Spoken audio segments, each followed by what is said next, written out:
Bonsoir. Après 169 jours de tristesse et de dépit, enfin, l'Olympique lyonnais a gagné le foot ce soir au Roazhon Park de Rennes. Ah putain, ça fait du bien. Ça fait du bien. Bienvenue à vous, bienvenue à vous. Enfin, enfin, putain, enfin. On est toujours dernier, mais on s'en fout. On a gagné un match de foot. C'est donc ça le sentiment de gagner un match de foot, même si on l'a gagné d'une manière absolument horrible. Mais c'est pas grave, on est nul, mais on s'en fout. Du moment qu'on prend les 3 points, bienvenue à vous. Très beau bordel dans le chat. J'ai vraiment l'impression qu'on a gagné le titre alors qu'on est dernier de Ligue 1. Eh, enfin. Mais que ce fut dur. J'ai encore peur là, j'ai encore mal au ventre. Je suis encore persuadé qu'on va prendre l'égalisation, qu'on va avoir un penalty, qu'il y a, je sais pas, Lacazette qui va faire une main dans la surface. Que ce fut dur. Donc oui, on ironise, je sais, les supporters adverses, vous allez dire, vous êtes ridicules les Lyonnais. Vous célébrez une victoire contre Rennes à 10 contre 11 comme si vous avez gagné la Coupe du Monde. Oui, peut-être, oui. Et alors, voilà, on a le droit d'être heureux un petit peu. Putain, on a été heureux, pas été beaucoup heureux. Pourquoi il y a des pubs? C'est pas normal qu'il y ait des pubs. Normalement, il n'y a pas de pub. On joue le podium, on joue le titre même. On joue le titre. Attendez, je vais regarder juste les pubs parce que c'est pas normal qu'il y ait des pubs. Normalement, je les ai désactivés. Bienvenue à vous en tout cas. On va débriefer cette première victoire depuis le 27 mai. Le 27 mai, hein. Ça commençait à faire longtemps. Je vais désactiver les pubs. Je sais pas pourquoi ça s'est activé. Voilà, devrait plus y avoir de pub normalement. Bienvenue à vous. Si vous êtes sur YouTube, déjà, écoutez, j'espère que vous êtes heureux aussi. Si vous êtes supporter lyonnais, si vous faites partie des 45% de personnes, puisque j'ai fait un sondage, qui ne sont pas supporters lyonnais et qui ne sont là que pour le sang, eh ben, c'est pas pour vous aujourd'hui parce qu'on a gagné le foot. Alors attendez, hein, ça reviendra vite. Mais c'était dur. C'était très très dur. C'était très très dur ce soir. Hein. Je pense qu'on a tous vécu le même match. Je vais enlever mes lunettes parce que c'est bon, je vois plus rien de toute façon. Moi en fait, quand on a marqué, j'ai pas célébré. Et je sais que vous êtes nombreux dans cette situation-là. On a marqué, je me suis dit, vous savez quoi? On va fermer les lumières. On va fermer les volets, on va se recroqueviller et on va attendre la mort. On va attendre la mort. Moi, vous savez, il y a un running gag depuis quelques temps, depuis maintenant 6 mois. Je vais vous enlever le fond. Le chat, là, il a même pas vu le but. C'est la première victoire que le chat noir voit. Il a même pas vu le but, il dort. Peut-être que c'est parce qu'il dort qu'on a gagné le foot. Hein. Peut-être que c'est parce qu'il dort. Il a pas vu la victoire, le chat. Donc merci Moka de ne pas avoir regardé le match. Et d'ailleurs, j'ai une autre personne à saluer ce soir, puisque c'est l'un des premiers matchs où notre ami Zach Nani ne va pas au stade. Oh, comme c'est bizarre. Bah dis donc. Bah il faut plus aller au stade, monsieur Nani. Hein. Ça c'est terminé. Plus de match, plus de stade pour Zach Nani, puisque le théorème est validé, puis il ne va pas au stade, on gagne. Donc merci. On remercie Zach Nani dans le chat, s'il vous plaît, de ne pas être allé au stade. Et on l'incitera, poliment, à ne plus jamais y aller, s'il vous plaît. Parce que, adios Zach. Au revoir Zach. C'était bien ces années en tribune, mais il faut oublier, il faut arrêter maintenant. Il faut arrêter. Je suis dans un état de semi-euphorie, alors que c'est juste une victoire. En plus, elle est dégueulasse, cette victoire. On va essayer de mettre un petit peu moins de température là-dedans et d'en parler sérieusement parce qu'il faut quand même être honnête. Là, on est heureux, on est content, on a gagné un match de foot, mais ça a été nul. C'était horrible. Et Lyon a été horrible, mais Rennes a été encore plus horrible. C'était pas du foot ce soir, c'était absolument atroce, c'était dégueulasse. Oh la vache. Le football a triomphé. Je sais pas si le football a triomphé. Hein. Je sais pas si le football a triomphé. L'Olympique Lyonnais a gagné 3 points, ça c'est une certitude. Par contre, le football, je suis pas certain. Hein. Quand même. Zach, on va te demander de pointer au commissariat à chaque simple. Exactement. Rennes a des circonstances atténuantes. Non, on va quand même essayer de débriefer ça de façon un petit peu objective, de faire ça sérieusement. De parler de la compo de départ parce qu'il y avait un grand gamble de la part de Fabio Grosso qui a été de laisser Lacazette sur le banc. Pas sûr que ça a été la meilleure décision qu'il ait pu prendre. On a eu une expulsion très très très très précoce côté Stade Rennais avec ce carton rouge pour Doué, le frère Doué dont j'ai oublié le prénom qui commence par un G, pour un attentat, hein, enfin un tacle absolument atroce. Il n'y a pas trop de débat sur le fait qu'il y avait rouge. Donc Rennes s'est mis une balle dans le pied très très très tôt dans le match à la 4e minute sans que ce soit scandaleux. Et derrière pendant 85 minutes, on a vraiment cru que l'OL allait pas y arriver. Et qu'on allait finir sur 0-0, voire pire 0-1. Rennes a vraiment montré très peu de choses, hein, même s'ils étaient en infériorité numérique, ça a été extrêmement pauvre. Mais alors, qu'est-ce qu'il n'a pas fallu faire pour que l'OL réussisse enfin à marquer un but dans ce match? Un but, l'œuvre de Jake O'Brien. Et il va falloir en parler de Jake O'Brien, on fera un petit peu plus tard, parce que Jake O'Brien, Moi, le premier, quand il est arrivé, je me suis dit, qu'est-ce que c'est que cette saucisse? Un mec qui a joué en D2 belge, qui vient de Crystal Palace, qui est un espèce de grande tige de 1m97, qui a aucune référence chez les pros. Pardon, Jacob Ryan, les menottes, mettez-moi les menottes. Pardon, Jacob Ryan, mais quel monstre, quel monstre, quel monstre. Donc on va en parler après. Moi, j'ai longtemps pensé que ce match allait être le clou dans le cercueil, le dernier clou, parce que Metz a gagné, parce que Clermont a gagné. Donc on est sur un match qui était obligatoirement gagné pour l'OL si on voulait survivre. Parce qu'à l'heure où je vous parle, l'OL a encore beaucoup de retard sur le premier non relégable et encore pas mal de retard sur le barragiste. Peut-être que cette victoire sera un déclic, parce que niveau football, le déclic, il n'y est pas encore. Niveau tactique, le déclic, il n'y est pas. Peut-être dans l'attitude, ce sera un déclic. Peut-être qu'elle fera beaucoup de bien. On a vu une équipe de Rennes extrêmement pauvre, une équipe de Rennes dont le coach a dégoupillé complet, puisque Bruno Genesio voulait casser la gueule de Rémi Vercoutre à la mi-temps. C'était pas bon, on va pas se mentir. Je vais vous montrer les stats du match. Puisque je me suis fait chier à les faire. Un match qui a donc été globalement dominé par l'OL, encore heureux compte tenu des situations, mais quand même 8 tirs pour le Stade Rennais. C'était pas que Vercoutre apparemment. Ah, c'était pas contre Vercoutre, d'accord. On sait pas contre ce que c'est. Il y a quand même eu 18 fautes côté lyonnais. J'entends les Rennais qui disent... Pardon, excusez-moi. Que c'est scandaleux ce que je viens de faire.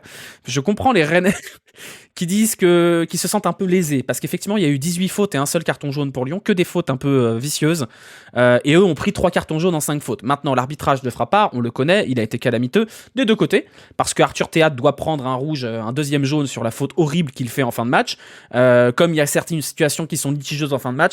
C'est Stéphanie Frappard. On va pas accuser Stéphanie Frappard d'être pro-lyonnais ou d'être pro-rennais. On connaît la situation. Tous les joueurs ont fait une faute chacun. Ah non, mais juste... On est euphorique, on est content. Il faut quand même dire les choses. C'est un match calamiteux de la part de l'OL. C'est horrible. C'est pas flamboyant. C'est dégueulasse. Il y a eu des joueurs atroces. Il y a eu un arbitrage relativement pas défavorable à l'OL, sauf sur une ou deux situations, et il y a des joueurs qui ont été en dessous de tout. Donc oui, ce soir on est heureux, l'important c'est les 3 points, mais ces 3 points ils sont arrachés sur un centre de Koumbedi qui tombe sur Jacob Ryan, donc autant vous dire que c'est pas le secteur offensif qui a brillé. Matic qui fait une tête à tête à Frappard. Oui, c'est vrai. D'ailleurs, moi je vous dis, ça aurait été un joueur lyonnais, ça aurait été la même chose. Je trouve que ce qu'a fait Matic est scandaleux. Cette espèce de tentative d'intimidation, là, presque tête contre tête, ça doit valoir rouge. Et si n'importe quel joueur lyonnais fait pareil, eh ben, il doit prendre rouge aussi. Voilà, moi ça me scandalise. Dieu sait que je porte pas énormément Stéphanie Frappard dans mon cœur et que je trouve l'arbitrage français globalement laborieux, mais on peut pas faire des choses comme ça. On peut pas. Donc moi ça m'aurait pas choqué qu'ils prennent rouge là-dessus, honnêtement. Ça m'aurait pas choqué. Donc et Dieu sait que si ça avait été, on a le droit d'être en colère nous derrière notre écran. On a le droit même d'insulter les arbitres dans notre tête, mais on n'a pas le droit quand on est joueur de foot de faire des choses comme ça. Donc voilà. C'est parce qu'il est Matic qui le prend pas à 100%. Bah, comme je pense qu'elle siffle pas faute, parce que si elle siffle faute, elle doit mettre rouge à Théâtre. Donc bon, ça c'est un autre sujet, parce qu'au final, l'arbitrage, il est pas, c'est pas lui qui porte préjudice, aucun des clubs d'ailleurs. Parce que le carton rouge pour Rennes, il est mérité. Mais bon, disons que c'est pas un match qui va donner très très envie aux diffuseurs de mettre 1 milliard d'euros sur les droits de la Ligue 1. On aura le temps d'en parler peut-être demain quand on fera... Bah non, demain il n'y a pas de nocturne. Mais on aura peut-être le temps d'en parler demain. On est quand même encore sur une journée de Ligue 1 d'une grande faiblesse en termes d'arbitrage, d'une grande faiblesse en termes techniques. Et ce match-là, c'est pas celui qui va donner envie aux gamins de regarder la Ligue 1 plutôt que l'excellente Chelsea City, donc je n'ai pas vu mais dont on m'a parlé. Voilà. Le premier jaune de Théâtre, il vient déjà d'une erreur d'arbitrage, la casse fait d'avoir faute. Je te crois là-dessus, je me souviens pas. La L2 c'est mieux. Multiplex League 2 est exceptionnel. Non, qu'est-ce que j'ai noté dans l'ordre du match? Qu'est-ce qui s'est passé? Première période absolument abyssale, hein, on va pas se mentir. Lyon qui est à 11 contre 10 pendant toute la première période et qui ne fait rien. Il y a eu peut-être 5 minutes d'emballement un petit peu et derrière plus rien.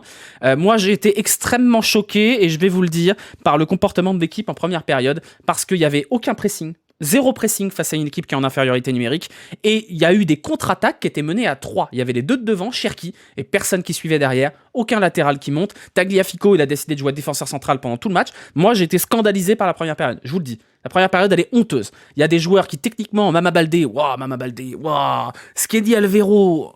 Avec Sofiane, il appelle Mama Baldé, Mama au rhum, et Skeli Alvero, on l'a appelé Skeli Apéro, parce que putain, mais il joue bourré, c'est pas possible, c'est une catastrophe.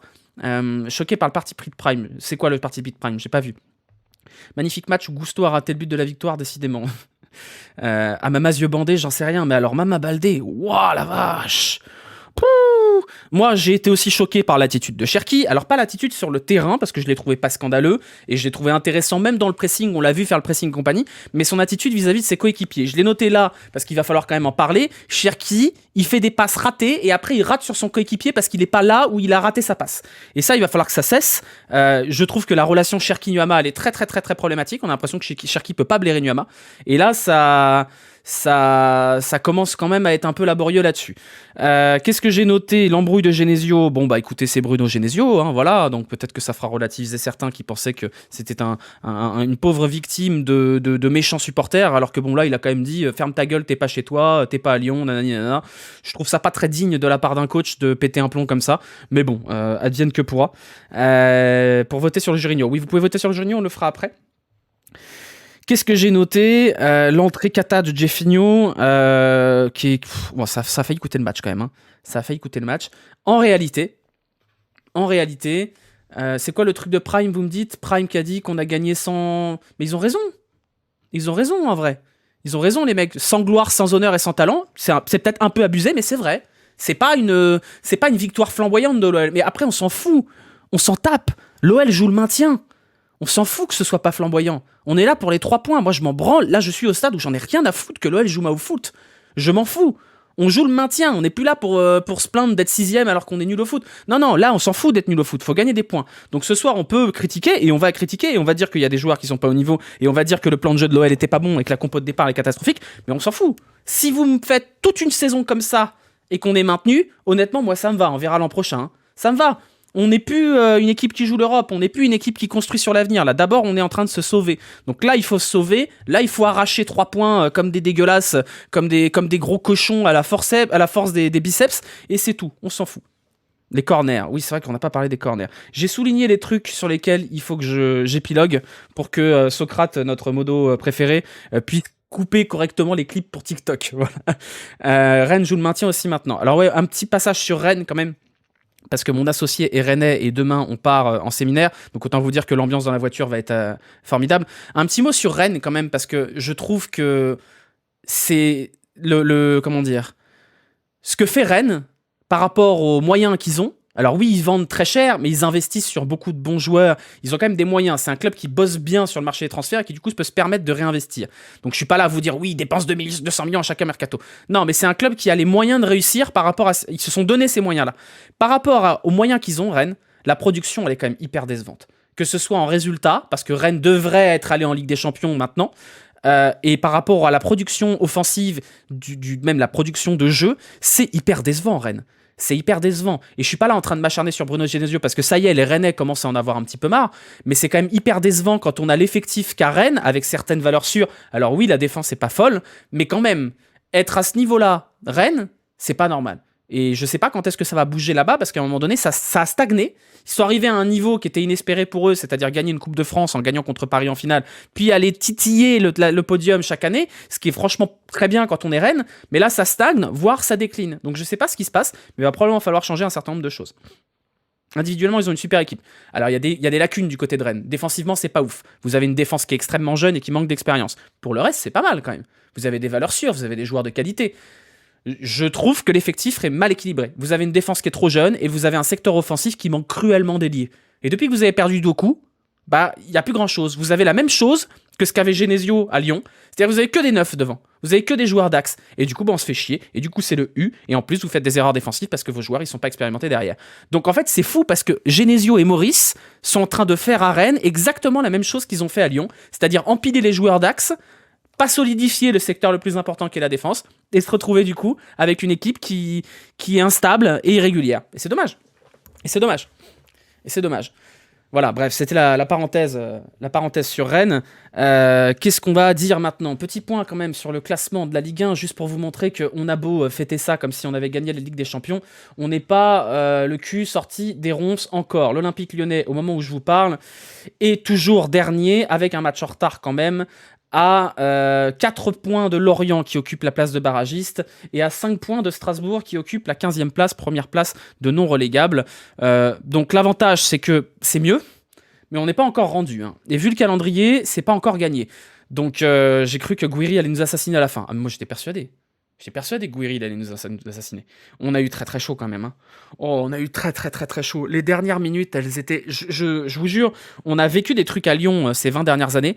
Les 5 dernières minutes du match, je pense que c'est les pires que j'ai vécu en tant que supporter depuis extrêmement longtemps. J'ai suffoqué.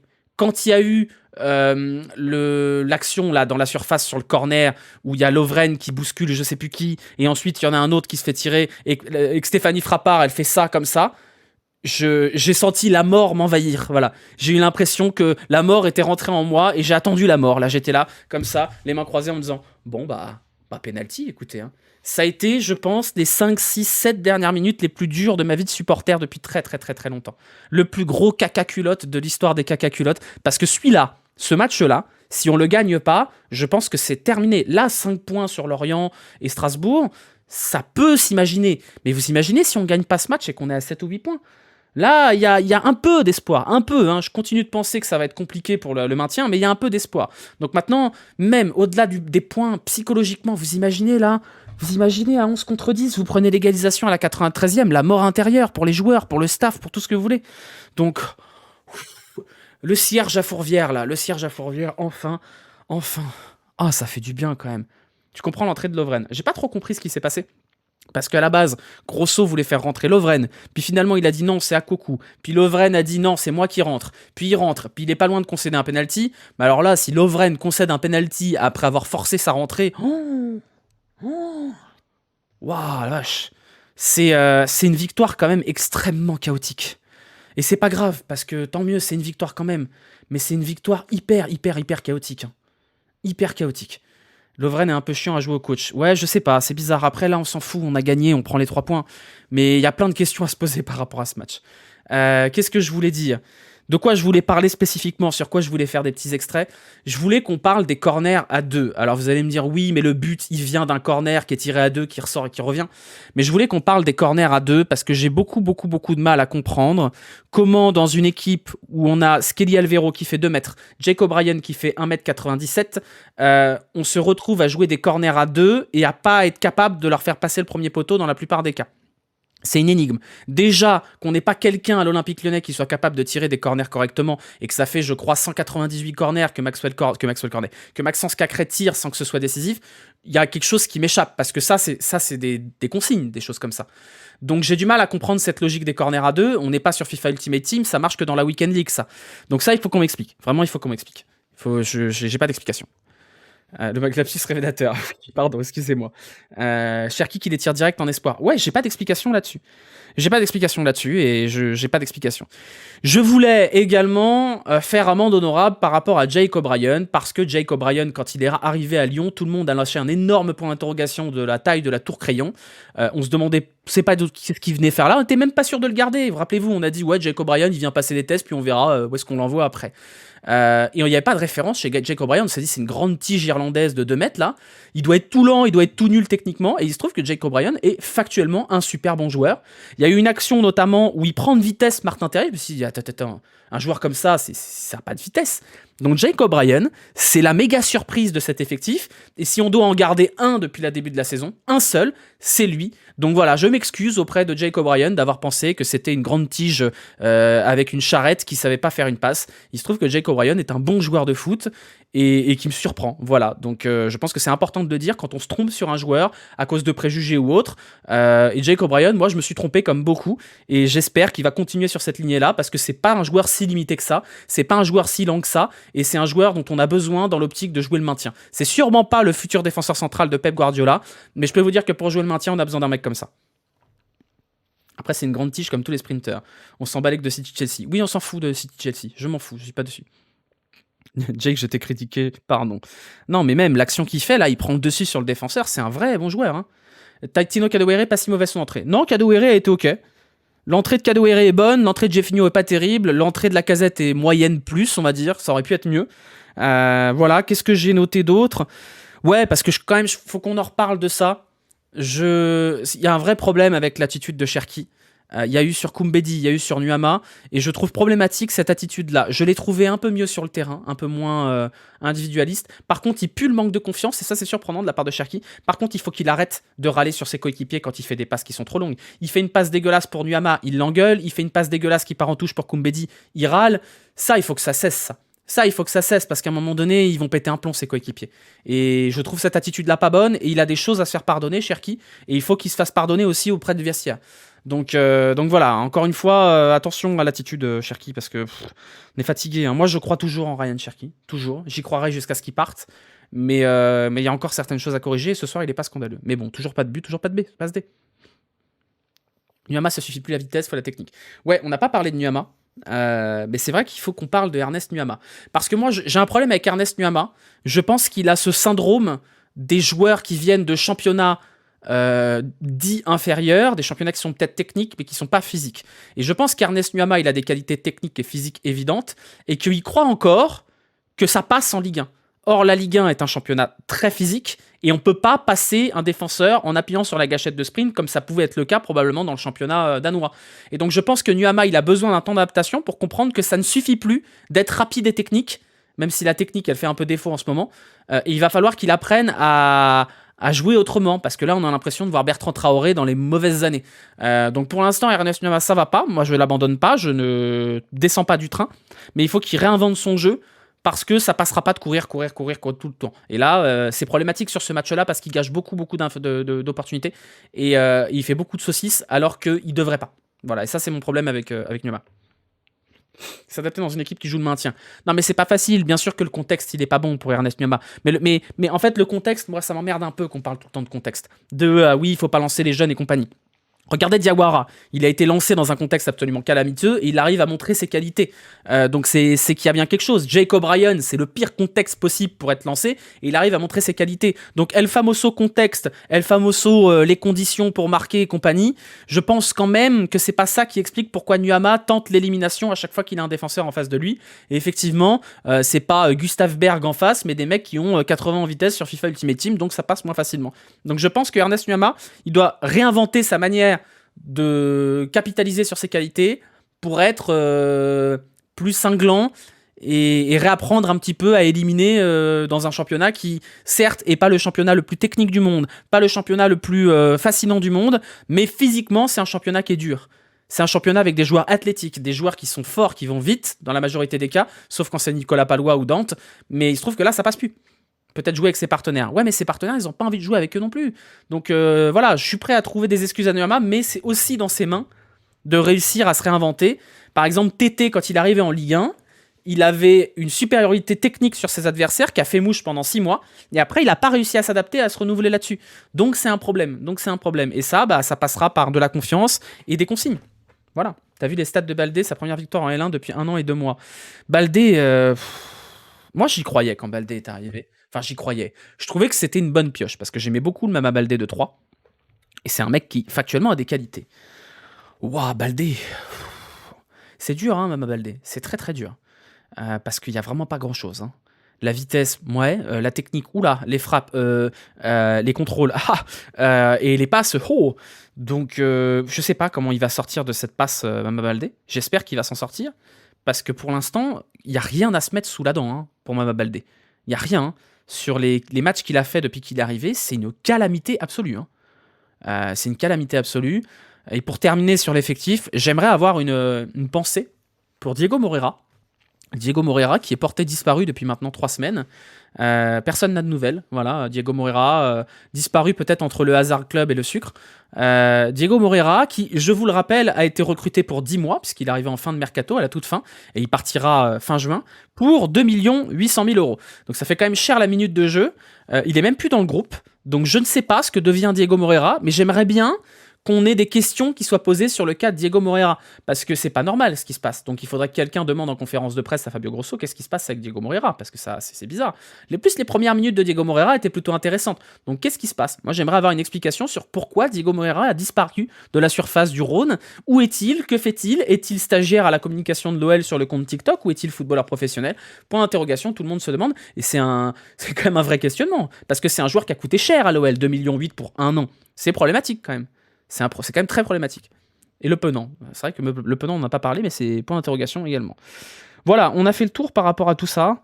Je pense pas qu'on ait besoin de rajouter beaucoup de choses sur l'analyse du match. Est-ce qu'il y a des choses dont vous voulez qu'on parle, dont on n'a pas parlé? Je l'ai croisé à Tilted sur Fortnite. Sar, je sais pas ce que devient Sar. Je sais pas ce que devient ça. Tolisso, bon match. Ouais, on va en parler après. C'est vrai que Tolisso a fait. Je pense que c'est son meilleur match depuis pas mal de temps à Tolisso. Il a été fiable, il a été intéressant. Moi, j'aime bien ce Tolisso-là en mode Regista, qui joue un peu bas, à qui on demande pas des énormes efforts, mais c'est vrai que le match de Tolisso est plutôt intéressant. Il joue avec la N3 Capitaine Sar. Non, moi je vous parle d'Amine. Surtout physiquement Tolisso. Non, Tolisso, il m'a rassuré sur ce match-là. Rassuré sur sa capacité à quand même tenir la baraque. Et c'est là où on voit qu'on en a besoin. Merci à tous ceux qui lâchent leur abonnement, mais comme on est en plein débris, je peux pas tous vous remercier individuellement, mais merci beaucoup. La défense à 4 est largement au-dessus que celle de 5. Ouais, c'est peut-être ça la conclusion. C'est peut-être ça la conclusion, qu'il faut pas jouer à 5, parce qu'on a vu quand même un Noël... Alors, encore une fois, tout est compensé par le fait que Rennes était à 10 contre 11. Est-ce qu'on peut tirer des vrais enseignements sur la solidité de l'OL à 10 contre 11? Je sais pas. En tout cas, une chose est sûre, c'est que les latéraux de l'OL ne sont pas faits pour jouer dans une défense à 5. Ça, c'est une certitude. Koumbedi, l'apport offensif est encore limité. Tagliafico, c'est dur. Hein. C'est dur. Tagliafico, il est toujours placé dans l'axe. Il déborde jamais. Et il n'est pas bon, la Tagliafico. Donc, je pense que la clé, elle ne vient pas des latéraux. Et donc, si la clé ne vient pas des latéraux, on ne peut pas jouer avec des latéraux qui sont des pistons. Parce que quand vous jouez à 5 derrière, les joueurs clés de votre dispositif, ce sont les latéraux. Donc voilà, Koumbedi des centres en fermant les yeux. Alors oui, Koumbedi des centres en fermant les yeux. Maintenant, s'il en fait un décisif par match, ça me va. Hein. Mais effectivement, Koumbedi, ça a été très laborieux pendant quand même une bonne partie de la rencontre. Mais bon, qu'est-ce que vous voulez faire? Koumbedi, on connaît ses limites, on connaît ses qualités. Merci Président Dodo, merci Serbach, merci Lionel, merci Aurélien, merci Rome pour les abonnements, les derniers abonnements. Parlons corner, on a parlé des corners. Non, maintenant que l'OL a gagné un match, on va se projeter sur la suite. La suite, c'est quoi? La suite, déjà, c'est la trêve internationale. On va passer 15 jours avec une victoire. Waouh, le bonheur. Pouvoir partir en vacances avec une victoire. C'est exceptionnel. Donc les prochains matchs de l'Olympique lyonnais, nous accueillerons le LOSC le 26 novembre à domicile. Nous irons ensuite jouer à Lens à 17h le samedi. Et enfin, nous enchaînerons Marseille, Lyon, Marseille, Toulouse et Monaco avant le dernier match avant la trêve qui sera contre Nantes. Ça va pas être facile. Ça, c'est une certitude. Maintenant, on ne sait pas. Hein. Peut-être, moi je pense que le problème de cette équipe, il est mental. Il est dans la confiance, il est dans l'engouement, il est dans la confiance en tout ce qui se passe. Et peut-être que cette victoire va créer un déclic mental pour ces joueurs-là qui ont du mal à se mettre dans le sens de la marche. Peut-être que c'est juste ce qu'il fallait à l'OL. Honnêtement, j'ai vu trop peu de football aujourd'hui pour être totalement rassuré. J'ai vu trop de fébrilité dans la fin du match pour être totalement rassuré. Mais peut-être que ce sera un déclic, peut-être que ça va changer l'ambiance, peut-être que il va y avoir une communion entre staff technique, dirigeants, tout ce que vous voulez. Peut-être. N'oublions pas, accessoirement, que le prochain match, c'est le 26 novembre, et que la DNCG, ce sera le 28. Donc, on n'est pas sortis des ronces, les enfants. Hein. C'est-à-dire qu'on peut revenir de la trêve avec une défaite et la DNCG qui passe mal, comme on peut revenir de la trêve avec une victoire contre Lille, la DNCG qui passe. Donc, c'est plutôt rassurant de pouvoir passer 15 jours dans la sérénité, mais on n'a pas le cul sorti des ronces quand même. Voilà, c'est la conclusion de ce débrief, et on va passer désormais aux notes du match, des notes que l'on va enfin pouvoir mettre un petit peu de positif là-dedans. Alors, on va essayer de dessiner un terrain digne de ce nom, pour une fois. Alors, attendez, que je me place sur le... Voilà, hop.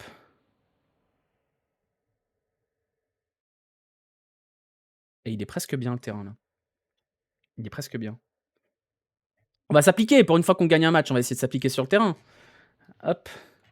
Je pense que la saison prochaine, il y aura un vrai terrain avec des vraies têtes et on fera les notes de façon plus propre. Et il est pas mal mon terrain là. Il va falloir enregistrer un claque. Mais non, c'est vachement marrant de dessiner le terrain, c'est vachement plus drôle. Alors, nous avions Anthony Lopez, nous avions Jacob Ryan of Stars, nous avions Diomandé. Ah, c'est bien, j'aime bien quand vous êtes gentil avec le terrain. Hop. Diomandé, Daniel Combendit, Nicolas Tagliaficro. Ensuite, nous avions Tolisso, Skelly Apero, Cacré, Rayon Charcute et Baldé Nuama. Hop. Nous avons eu une sortie de Alvero pour rajouter Lacazette. Donc on va le mettre en gris, tiens. Voilà. Alors, les notes de cette rencontre. Je vous écoute pour Anthony Lopez. Clean sheet. Pourquoi le changement de compo avant le début du match? Aucune idée. Aucune idée. Merci Galifaïa. Clean sheet pour Lopez. Plutôt solide sur les quelques arrêts qu'il a eu à faire. Je crois 4 arrêts ce soir pour Anthony Lopez. Oui, c'est un 7. C'est un 7 bien tassé pour Lopez. Il mérite. Il y a quand même 1 ou 2 arrêts qui sont décisifs pour Lopez. Une belle parade à la fin. Mais rassurant là-dessus. Koumbedi, un match globalement moyen, mais une passe D, donc on va lui mettre la moyenne. Maintenant, on connaît les lacunes de Koumbedi, même si défensivement, c'est allé, honnêtement. Je pense qu'on peut mettre un 6, ouais. 6 pour Koumbedi, parce qu'il y a une passe D quand même. La passe D du but, elle est quand même vachement importante. Donc oui, il a envoyé 50 saucisses, mais si sur les 50 saucisses, il y en a une qui fait but, moi, ça me va. Ouais, 6, c'est peut-être un peu généreux, vous avez raison. 6, on va mettre 5,5 pour Koumbedi. Diomandé, je l'ai trouvé pas rassurant du tout. Il y a eu beaucoup de fautes de la part de Diomandé, beaucoup de foirades sur les relances. C'est pas un super match de Diomandé, honnêtement. Maintenant, c'est un clean sheet, donc on va pas mettre 3, mais je pense que c'est un 4 pour Diomandé. O'Brien, je pense qu'on va approcher la meilleure note de la saison, et je pense même que si on devait faire l'équipe type du débrief Ligue 1, il serait dedans. O'Brien, on va lui mettre un 8, voire même 8,5, parce que je pense que c'est un match XXL de Jake O'Brien. On est dans l'abus, on a gagné, on s'en fout. Tagliafico, match relativement moyen. Non, 8,5 c'est bien pour Bayern. Match moyen de Tagliafico, honnêtement. Match très très moyen.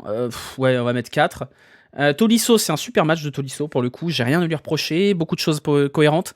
Peut-être manqué une petite passe D qui aurait pu se débloquer à un moment donné. On peut mettre un 7 à Tolisso, ouais. 7 pour Tolisso. Alvero, match très faible. Très très faible techniquement. Je l'ai trouvé pas bon du tout, Alvero, et je pense que son changement était une très bonne chose. Je pense qu'Alvero, oui, on va mettre 3, on va mettre 3,5 pour Alvero. On va mettre 3,5. Alors Cacré, je vous avoue que j'ai pas d'avis sur son match. J'ai l'impression que c'est un match relativement neutre de Cacré. Dites-moi ce que vous en avez pensé, parce qu'il y a des joueurs comme ça, j'arrive pas à les noter. Donc dites-moi ce que vous pensez du match de Cacré. Non mais arrêtez, 0. Beaucoup de récupération sans ballon. Après, ouais, première mi-temps assez faiblarde. Deuxième mi-temps, c'était un peu mieux. Maintenant, il y a quand même sacrément de la bouse au niveau corner et centre. Hein. C'est sûr. Neutre, ouais, neutre, on va mettre 5, ouais. On va mettre 5. Cherki, malheureusement... il n'y a pas d'excuse pour Cherki sur ce match-là. Il est à son meilleur poste, il a le jeu devant lui, c'est lui qui a les clés du camion, et il n'y a pas de but, il n'y a pas de passe D, il y a très peu d'occasions qui sont créées. C'est pas un bon match de Cherki. C'est pas un bon match de Cherki, l'attitude est pas bonne. Donc je pense qu'on va mettre un 3,5 parce que, encore une fois, moi j'adore Cherki, mais si c'est quelqu'un d'autre qui fait ce match-là, bah c'est 3 quoi. 3 pour recommander. Baldé, oh là là, Baldé. Et Nuama, combien vous mettriez à Lacazette, qui a joué 45 minutes, Lacazette qui n'a pas fait un match horrible, mais qui n'a pas pesé sur la rencontre outre mesure. Combien vous metteriez à...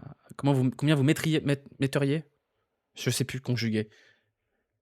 4 4,5 Lacazette 4 pour la volonté. Après, oui, ouais, ouais. Allez, 2,5 si vous voulez.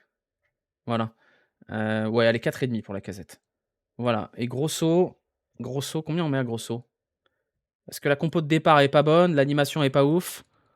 Grosso, c'est difficile de lui mettre la moyenne. Hein. Grosso, 4. Les changements sont quand même pas dégueulasses. Ouais, ça me semble cohérent au niveau des notes. Ça me semble cohérent. Ça me semble pas mal. On n'a pas parlé des autres entrants. Entrée plutôt intéressante de Mama Baldé. Enfin, intéressante.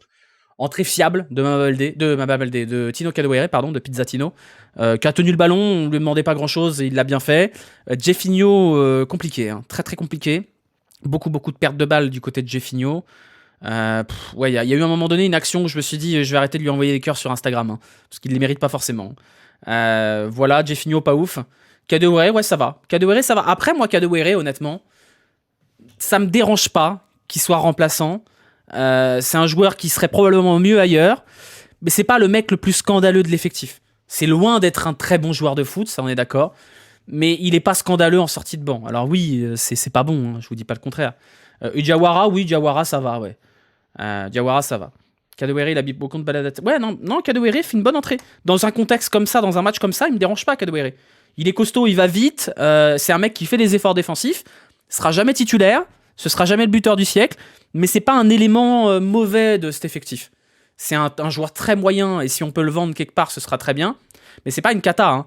En sortie de banc, ça me dérange moins quand on est dans des situations comme ça. Ola, sur Twitter, tu les mets combien? Je lui mets 0 comme d'hab. Non, bien sûr, je vous dis pas que Kadewere est un super joueur. Un peu de nuance, s'il vous plaît.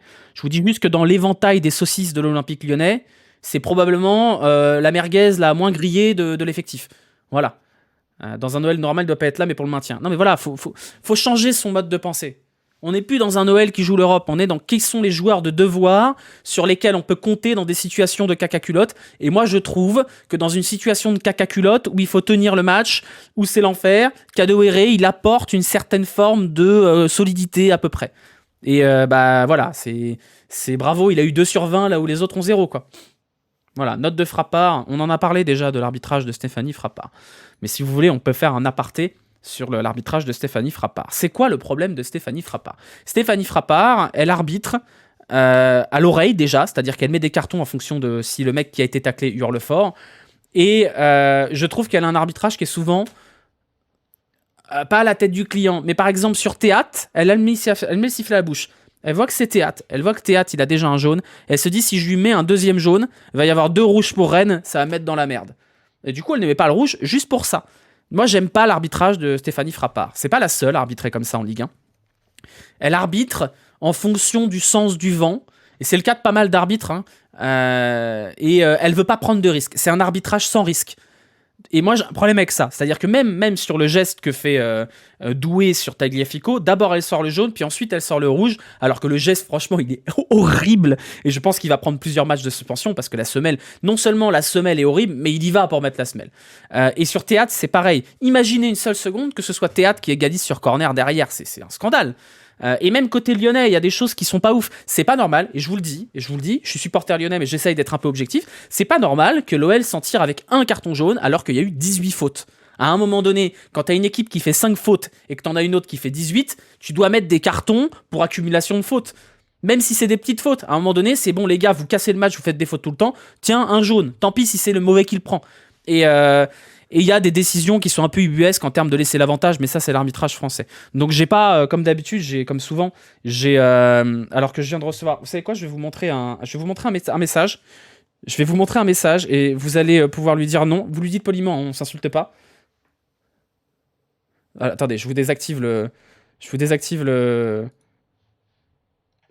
fond, sinon vous allez pas voir. Je viens de recevoir un SMS très très inquiétant en vue du match contre Lille. J'espère que vous êtes prêts. Je viens de recevoir un message qui me dit « Prochain match à Lille, c'est au match. Zach Nani, voilà, vous pouvez d'ores et déjà parier sur une défaite de l'Olympique Lyonnais. » Merci Zach, hein. Merci beaucoup. Hein.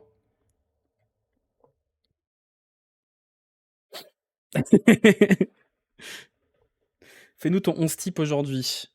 Pour moi, le 11 type aujourd'hui, c'est celui-là. Peut-être Mata à la place de Koumbedi. Et évidemment, la Casette dans le 11. Mais moi, je me demande... Alvero, je pense pas qu'il faut qu'il soit titulaire. Pour moi, alors, je vais vous dire, vous me dites ce que vous en pensez, ok? Le 11 de l'OL, c'est celui-là, sauf que vous mettez Diawara à la place d'Alvero, et vous mettez Lacazette à la place de Cherki en 10. Il a déjà joué 10, notamment en Coupe d'Europe en 2017, dans ce rôle-là de pivot, avec des mecs qui vont prendre la profondeur derrière. Je trouve que ça se tient. Ça se tient. Ou alors en 9,5, vous voyez derrière les deux à côté qui vont prendre l'axe, les ailes et compagnie. Déjà, tu vires Baldé. Oui, dans l'absolu, je vire Baldé, mais si vous virez Baldé, vous mettez qui? Baldé, je pense qu'il y a quand même un monde où, dans un Noël qui peut prendre la profondeur, parce que le plan de base de Fabio Grosso aujourd'hui, c'est de jouer les contres. C'est pour ça qu'il met Baldé et Nuama, et qu'il met pas Lacazette. Parce qu'il veut jouer les contres. Et quand on joue dans la profondeur, c'est difficile pour Lacazette. Et il se trouve que son schéma de jeu tombe à l'eau à la 4e minute parce qu'il y a carton rouge pour Rennes et donc l'OL peut pas jouer la profondeur parce que se retrouve face à un bloc bas. Je pense que dans un jeu normal où l'OL joue relativement bas, à Lacazette en point d'appui en 10 et les deux qui courent vite là pour prendre la profondeur, ça peut être intéressant. Ça peut être intéressant. Donc, comment on récupère Cherki? Moi, j'ai peur que Cherki, déjà, il nous reste quoi, 5 matchs avant la trêve. Moi, je vous le dis, j'ai pas d'infos. Hein. J'ai pas d'infos, personne m'a parlé ou quoi que ce soit. Je pense que Ryan Cherki va partir cet hiver. Je pense que le club va vouloir lui trouver une porte de sortie. Et j'en ai parlé avec des potes récemment, notamment Florent Tonucci, qui m'a dit, moi, j'ai une hot take, c'est que Ryan Cherki sera le premier joueur de moins de 22 ans avec un gros potentiel à partir en Arabie Saoudite. Et je me demande si ça va pas se terminer comme ça, ce qui serait très triste. Mais je pense que Cherki part cet hiver pour 2 raisons. La première, c'est qu'il lui reste 1 an et demi de contrat. Et que si tu arrives cet été avec un Ryan Cherki à qui il reste 1 an de contrat, tu te mets en danger qu'ils te disent non, je vais au bout de mon contrat. De 2, il est pas titulaire. De 3, c'est un gros salaire. Maintenant, qui va vouloir de Cherki? Il y a eu Gabri Vega, pardon, vous avez raison. Gabri Vega, vous avez raison. Je pense que Ryan Cherki, comme il n'est pas titulaire, qu'il lui reste 1 an et demi de contrat, qu'il a un gros salaire, le club le vend tous les jours. Et Ryan Cherki ne prolongera pas à l'Olympique Lyonnais, donc il faut le vendre. Je ne serais pas surpris que Ryan Cherki parte cet hiver. C'est le truc le plus logique. Alors je ne dis pas que ça va se faire, mais ça me semble évident que Ryan Cherki parte cet hiver s'il a une offre. Voilà. Donc la logique, ce serait qu'il parte au PSG parce que la maman Mbappé et qu'il a ses copains là-bas et compagnie. Je ne sais pas si le PSG en a envie, mais je pense que 15 millions cet hiver, il s'en va. Hein. Je pense que le club l'amène en blablacar parce que vous savez très bien que la situation n'est pas bonne pour Cherki là. Donc je pense même que c'est probablement une bonne chose s'il part cet hiver, s'il prolonge pas. Parce que de toute façon, si on arrive cet été et qu'il lui reste toujours 1 an de contrat, il va partir. Donc autant qu'il parte cet hiver, qu'on puisse renforcer l'effectif avec son départ, plutôt que de le garder cet été et de prendre le risque qu'il nous fasse comme Aouar en disant « Oh bah j'ai pas d'offre, donc je reste à la fin de mon contrat ». C'est dangereux pour l'OL. C'est dangereux de le garder jusqu'à cet été. Donc je pense que Cherki, toutes choses étant égales par ailleurs, à moins de redevenir titulaire indiscutable et de commencer à marquer but sur but, partira cet hiver quelque part, ou alors il n'aura pas d'offre. Voilà. On parle d'un échange Cherki-Mbappé, je sais pas. Est-ce que vous prenez Mbappé? Ça. Donc je serais vraiment pas surpris honnêtement que ça se finisse comme ça, ce qui serait terriblement triste, parce que j'en ai marre des histoires qui se finissent tristement, des petits cracks de l'OL. Mais vous me dites demain, il y a un club saoudien qui vient mettre 25 millions sur Cherki et il accepte. Je suis hyper triste, mais c'est le sens de l'histoire, quoi.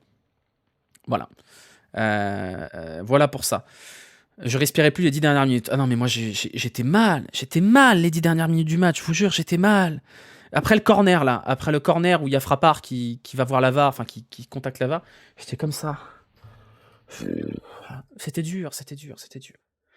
Bon, Jurinho, les enfants, allez hop, on se met Jurinho, vous pouvez voter le Jurinho, vous connaissez le principe, vous êtes très nombreux, et alors on en parlera après, voilà, votez pour le Jurinho, hop, comme d'habitude, vous prenez 5 joueurs, les joueurs qui ont le plus marqué la rencontre, bah ça va être simple, hein, ça va être O'Brien, ça va être Lopez, ça va être Tolisso, pour les positifs, Tolisso on va mettre plus 3, Lopez on va mettre plus 3, O'Brien on va mettre plus 5, et on va mettre Baldé en négatif, parce qu'il a été absolument calamiteux, et qui on met en 5e?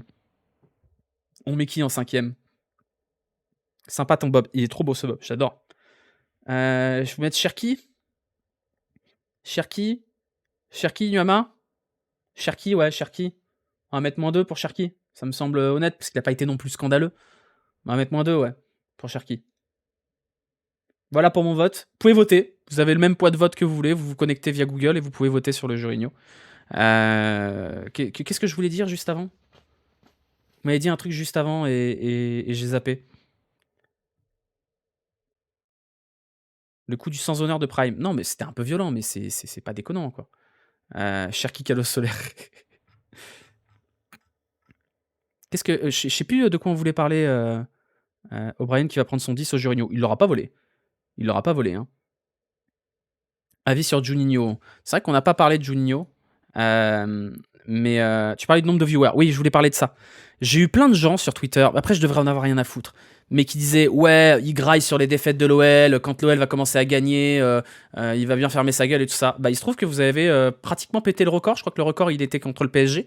Vous avez été 3002 à un moment donné. Et donc, je suis content parce que quand on gagne aussi, vous êtes là. Et moi, ça me fait plaisir parce que ça fait taire les tracteurs, comme on dit quand on sait pas parler français. Voilà. Donc, ça me fait plaisir de voir que quand on est heureux, il y a aussi du monde. Ça fait très plaisir. J'ai pas d'infos sur Juni et on va terminer là-dessus. Est-ce que c'est une bonne idée de ramener Juninho à l'OL de la part de Textor?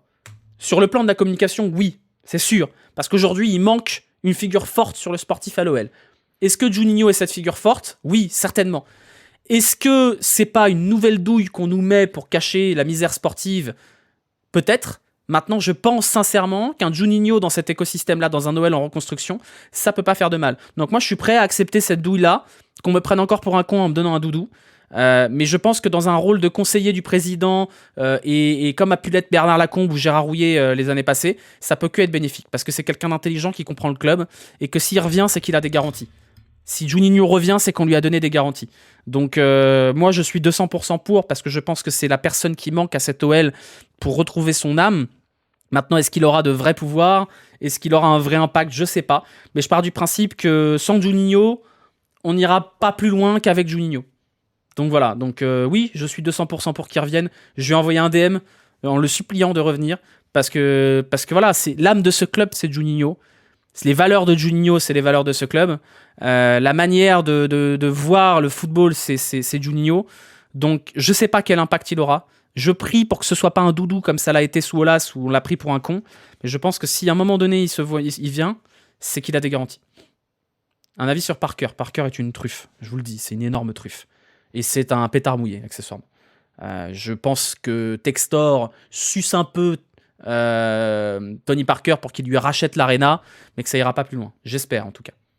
J'espère. Apparemment, il gère les filles, Ponceau, mais c'est lui qui parle cette semaine. Ouais, parce qu'il y a personne pour parler à sa place. Cucci s'en va, Ponceau est dans un coin. Si demain c'est Juninho qui parle, ça va. Mais je pense que Juninho, s'il revient au club, a l'assurance qu'il n'aura pas Ponceau dans les pattes. Parce qu'on sait que ça s'est mal passé entre Ponceau et Juninho, et je pense que la condition sine qua non pour que Juninho revienne à l'OL, c'est que Ponceau ne soit pas un obstacle pour lui. Je pense. Encore une fois, là, doigt mouillé, et j'ai pas d'infos là-dessus. Je vous le dis quand j'ai des infos, de toute façon. Voilà, on a terminé ce débrief. Débrief heureux, débrief laborieux, mais ça m'a fait très plaisir, je vous jure, je suis soulagé, je suis content. Et j'espère qu'on va déjà on va pouvoir passer un petit peu de temps tranquille. Un petit peu de temps tranquille. Prochaines échéances sur la chaîne, ce sera la trêve internationale. Il y aura le 17 et le 22 des quiz avec des choses à gagner avec notre partenaire Parion Sport que vous avez au-dessus là. Donc je sais pas encore les thèmes. Il y aura probablement un quiz OL Banterera et un quiz bordel. Ce sera le 17 et le 22, parce qu'entre-temps, moi, je vais à Nice, je vais voir du monde à Nice. Il y aura probablement un live nocturne cette semaine. Il n'y aura pas de débrief Ligue 1, le débrief Ligue 1 est terminé. Je vais arrêter ce format-là parce qu'il n'allait pas trouver son public, c'est pas grave. Là, pour vous raconter ma vie, je pars en Bourgogne en séminaire avec ma boîte, et donc il faut juste que je vois si je peux stream. Si je peux stream, il y aura un live nocturne à un moment donné. Il y aura peut-être même un live cuisine. Un live cuisine avec Mizou. Débrief de la journée demain. Non, je pense pas. Demain, ça va être un peu chargé. Mais probablement mercredi soir. Mercredi soir, il y aura un live, probablement. Tu vas où en Bourgogne? Je vais à Semur-en-Auxois, là où s'élancera la 7e étape du Tour de France.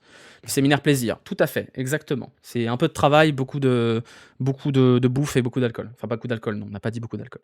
Rediff dispo. La rediff sera dispo sur YouTube, comme d'habitude, dans 2 heures environ. Je vous invite à lâcher des pouces, à vous abonner à la chaîne que vous allez trouver dans le chat à l'instant. Voilà le lien YouTube. Dans la chaîne YouTube, vous avez une chaîne secondaire également. Bon, de toute façon, vous avez tous les liens qui sont ici. Parfait. Merci Socrate. Le lien TikTok, le lien Instagram, le lien tout ce que vous voulez. Ils sont tous dans Linktree. Il y a même mon LinkedIn. Et il y a le LinkedIn de ma boîte. Voilà, comme ça, si jamais vous cherchez une agence en com, vous pouvez me donner de l'argent aussi. Pas sur Twitch. Sur Twitch, elle est toujours dispo la rediff. Hein. Toujours. FM24, non, pas de FM24 cette année parce que j'ai pas eu de clé, que j'ai pas envie de l'acheter, que j'ai trop de trucs à jouer. Le OnlyFans est sur le Linktree également. Vous pouvez cliquer sur le OnlyFans. Je vous souhaite à tous une bonne fin de soirée, une soirée heureuse, une trêve internationale heureuse. Enfin, un petit peu de bonheur à l'Olympique Lyonnais. Et voilà. Et pour citer notre cher Bart, n'oubliez jamais, l'Olympique Lyonnais est parfois une bonne raison d'être heureux. Allez, bisous, ciao, à bientôt.